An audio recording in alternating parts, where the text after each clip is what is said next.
الصلاة والسلام علیک یا رسول اللہ وعلی آلک وصحابک یا حبیب اللہ۔ الصلاة والسلام علیک یا نبی اللہ وعلی آلک وصحابک یا نور اللہ۔ حضرت جبرائیل امین علیہ السلام بارگاہ رسالت میں حاضر ہوئے اور عرض کی، جمعہ میں آپ کے لیے ایک ایسی عمدہ گھڑی ہے کہ جس نے اس گھڑی میں اپنے رب کریم سے بھلائی کی دعا کی، اگر اس کے نصیب میں ہو تو اللہ پاک اسے عطا فرما دے گا، اور اگر نصیب میں نہ ہو تو اس کے بدلے اس کے لیے بڑی بھلائی محفوظ کر لی جائے گی۔ یا اپنے رب کریم سے کسی نقصان سے پناہ طلب کی جو اس کے لیے لکھا ہو تو وہ اسے اس سے بڑی مصیبت سے پناہ عطا فرما دے گا۔ فرمان مصطفیٰ صلی اللہ علیہ وآلہ وسلم ہے، جو شخص جمعہ کے دن 200 بار درود پاک پڑھے گا وہ قیامت کے دن ایسا نور لے کر آئے گا جو اگر ساری مخلوقات میں تقسیم کیا جائے تو سب کو کفایت ہوگا۔ جمعۃ المبارک کی ہر گھڑی رحمتوں اور برکتوں والی ہے۔ انسان تو انسان، جانور بھی جمعۃ المبارک کے دن کا ادب و احترام کرتے ہیں۔ فرمان مصطفیٰ صلی اللہ علیہ وآلہ وسلم ہے کہ فرشتے مسجدوں کے دروازے پر بیٹھ جاتے ہیں اور پہلے، دوسرے اور تیسرے نمبر پر آنے والوں کے نام لکھتے ہیں، اور جب امام خطبے کے لیے آتا ہے تو صحیفے لپیٹ لیے جاتے ہیں۔ جیسے سب سے پہلے آنے والوں کی مثال اس شخص کی ہے جس نے ایک اونٹ صدقہ کیا، اس کے بعد آنے والے کی مثال اس شخص کی ہے جس نے ایک گائے صدقہ کی، اس کے بعد آنے والے کی مثال اس ایک مینڈھا صدقہ کرنے والے کی سی ہے، اس کے بعد آنے والے کی مثال مرغی صدقہ کرنے والے کی سی ہے، اور اس کے بعد آنے والے کی مثال انڈا صدقہ کرنے والے کی سی ہے۔ اور جب امام منبر پر آ جائے تو وہ اپنے صحیفے لپیٹ کر خطبہ سننے میں مصروف ہو جاتے ہیں۔ یہ حدیث مبارکہ ہے اور فرشتے مسجد کے دروازے پر کھڑے ہو جاتے ہیں۔ آج روحانی وظائف آپ کے لیے رجب المرجب کے پہلے جمعۃ المبارک کا ایک خاص ترین وظیفہ لے کر حاضر ہوا ہے، تو ہماری ویڈیو شروع سے لے کر آخر تک دیکھیں۔ رجب المرجب کی فضائل و برکات جاننے کے لیے ہمارا چینل روحانی وظائف کو ضرور سبسکرائب کریں، ساتھ دیے بیل آئیکن کا بٹن بھی پریس کریں تاکہ ہر آنے والی نئی ویڈیو سب سے پہلے آپ تک پہنچ سکے۔ جمعۃ المبارک کی بہت سی برکات ہیں، بہت سے فضائل ہیں۔ جمعۃ المبارک کی ہر گھڑی ہی رحمتوں اور برکتوں والی ہے، تو جو شخص جمعۃ المبارک کی شب کو سورہ یاسین کی تلاوت کرتا ہے تو پیارے آقا صلی اللہ علیہ وآلہ وسلم کا فرمان ہے کہ اس کی مغفرت کر دی جاتی ہے۔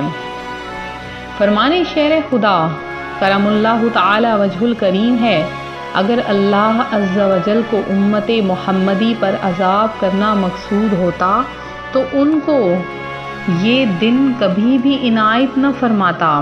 تو دیکھ لیں کتنا پیارا دن اور رمضان المبارک کا مہینہ مسلمانوں کو عطا کیا گیا ہے تاکہ وہ ان مبارک دنوں میں بھلائیاں اپنے لیے جتنی ہو سکے مانگ لیں۔ تو رجب کا مہینہ بہت ہی زیادہ فضیلت والا ہے، کیونکہ رجب المرجب بہت ہی بابرکت ترین مہینہ ہے، اور یہ حرمت والے ان 4 مہینوں میں سے ایک ہے جن کی عظمت و شان قرآن و حدیث میں بیان کی گئی ہے۔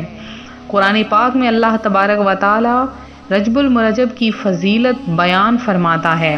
ایک نیک عالم دین ماہ رجب المرجب سے پہلے بیمار ہو گئے تو فرمانے لگے، میں نے اللہ پاک سے دعا کی ہے کہ میری وفات ماہ رجب المرجب تک مؤخر فرما دے، کیونکہ مجھے یہ خبر پہنچی ہے کہ ماہ رجب میں اللہ پاک بندوں کو دوزخ سے آزاد فرماتا ہے۔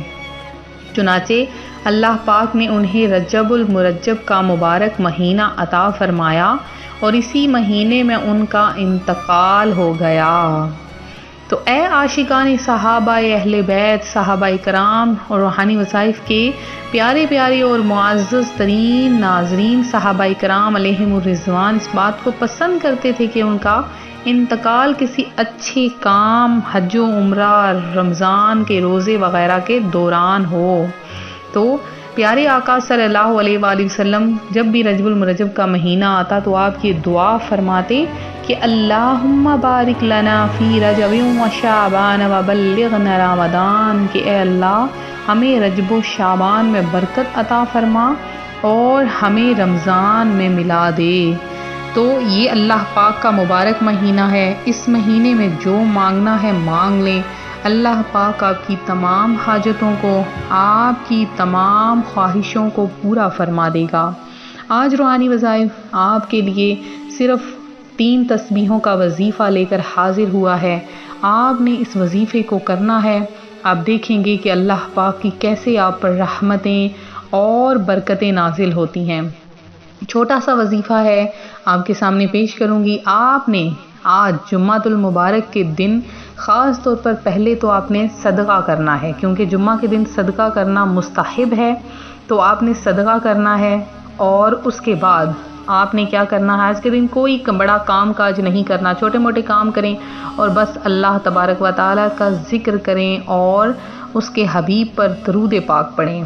اور وظیفہ اس طرح سے آپ نے کرنا ہے کہ آپ نے جائے نماز پر بیٹھ جانا ہے۔ اگر آپ وضو نہیں کر سکتے تو تسبیح ہاتھ میں لے لیں، سب سے پہلے 3 بار سورہ اخلاص پڑھیں اور ایک تسبیح آپ نے پڑھنی ہے یا حسیبو، یا حسیبو، یہ آپ نے ایک تسبیح پڑھنی ہے یا حسیبو کی، اور یہ پڑھنے کے بعد آپ نے اول آخر اس کے 3 بار درود پاک پڑھنا ہے اور اللہ کی بارگاہ میں آپ نے گڑ گڑا کر اپنے لیے دعا مانگنی ہے۔ آپ دیکھیں گے اللہ پاک شام تک ہی ایسا وسیلہ بنا دے گا کہ آپ کو خود اپنی آنکھوں پر یقین نہیں آئے گا۔ اگر آپ کو مکمل یقین ہے، مکمل بھروسہ ہے، تو پھر آپ یہ وظیفہ ضرور کریں، انشاءاللہ تعالی خوب برکتیں نصیب ہوں گی۔ تو یہ تھا ہمارا آج کا عمل، ہمارا آج کا وظیفہ۔ تو میرے جن بہن بھائیوں نے خصوصی دعا میں حصہ لیا ہے ان میں سمرہ فاطمہ، انس رضا فریاد، احمد شریف ہیں، یاسمین خان ہیں، شبانہ خاتون ہیں، رانا اجمل ہیں، سید غوث ہیں، اور اس کے علاوہ اعجاز ہیں، رضیہ مسز علی ہیں، وسیم شیخ ہیں، اور عبیرہ ہیں، عبدل ہیں، رضیہ بیگم ہیں، سمیہ ندا ہیں، اور فرح فریاد ہیں، شبانہ ناز ہیں۔ اس کے علاوہ جنہوں نے بھی دعا میں حصہ لیا ہے انشاءاللہ تعالیٰ اپنی نیکسٹ ویڈیو میں ان کا ضرور نام لیا جائے گا۔ تو اللہ تبارک و تعالیٰ سے دعا ہے کہ جمعہ المبارک کے صدقے میں ہمارے بیماروں کو اچھا کر دے اور بے اولاد جوڑوں کو اولاد کی نعمت عطا فرما اور بے آسرا لوگوں کو آسرا عطا فرما دے۔ اللہ تبارک و تعالیٰ آپ کی میری تمام حاجتوں کو پورا کرے۔ ملتے ہیں اپنے اگلے وظیفے کے ساتھ، دعاؤں میں یاد رکھیں، اپنا خیال رکھیں، فی امان اللہ۔